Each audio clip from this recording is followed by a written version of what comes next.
سلامونه، وخت مو بخیر. د اجمل شهاب فیسبوک باندې او یوټیوب چینل ته ښه راغلاست. نن درې مهم خبرونه وړاندې کوم. ښایي رمیز راجا د پاکستان کرکټ بورډ له مشرۍ ګوښه شي او لنګا لیګ کې نجیب لوبډلې کریم جنرال لوبډلې ته ماته ورکړه او د بیګ باش پر مهال حیرانوونکې پیښې ټول حیرانه کړ. نور جزئیات به هم د ویډیو کې وګورئ. یوټیوب چینل لایک او سبسکرایب کړئ. ښایي د پاکستان کرکټ بورډ مشر رمیز راجا خپلې دندې ګوښه شي او په غالب ګمان د هغه پر ځای د دغه کرکټ پخوانی مشر نجم سیټي په دغه دنده وګمارل شي او په نږدې وخت کې به په دې اړه خبرې خپاره شي. د پی سی بي پخوانی مشر نجم سیټي د دغه هیواد لومړی وزیر سره لیدلی دي او د سرچینو د معلوماتو له مخې نجم سیټي ته د پی سی بي د مشر څوکۍ ورکړل شوې ده. هیر دې پاتې نه وي چې په د وروستیو کې د پاکستان کرکټ مشر رمیز راجا ډېر جنجال څرګندونې کړي دي او په ځینو مواردو کې له سختو نیوکو سره هم مخ شوی دی چې په دې لړ کې د هند کرکټ بورډ او د کرکټ نړیواله شورا په وړاندې څرګندونې یې د یادونې وړ دی.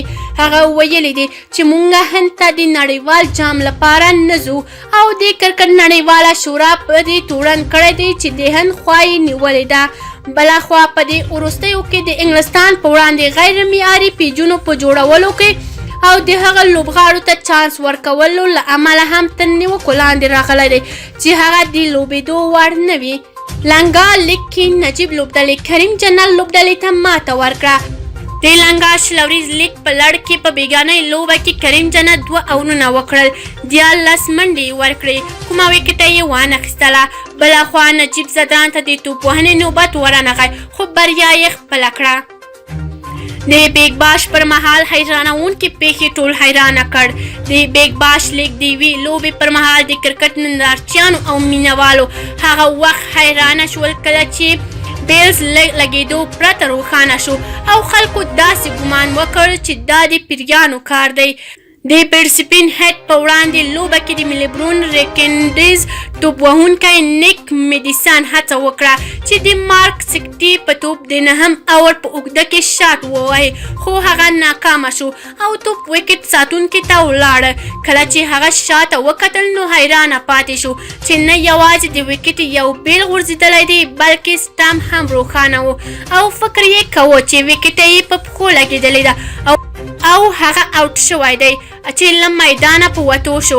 خو کله چې ریویو کې وکتل شو نو نه وکټه په توپ لګېدلی و او نه هم په پښه یې ترې وهل شوې وه چې دغه موقع ټول لوبغاړي تبصره کوونکو او مینوال یې حیرانه کړ او په ټولنیزو رسنیو کې دا یو شیطان عمل وبلل شو. په دې اړه په ټولنیزو رسنیو کې جالبې تبصرې کیږي. ځینو په ټکنالوژي بې باوري هم ښودلې ده او ځینو بیا ویلي دي چې دا د پیریانو کار دی او دا بیلز پیریانو غورځولی دی. که چیرې کوم نظر لرئ کومنټ کې شریک. یوټیوب چینل لایک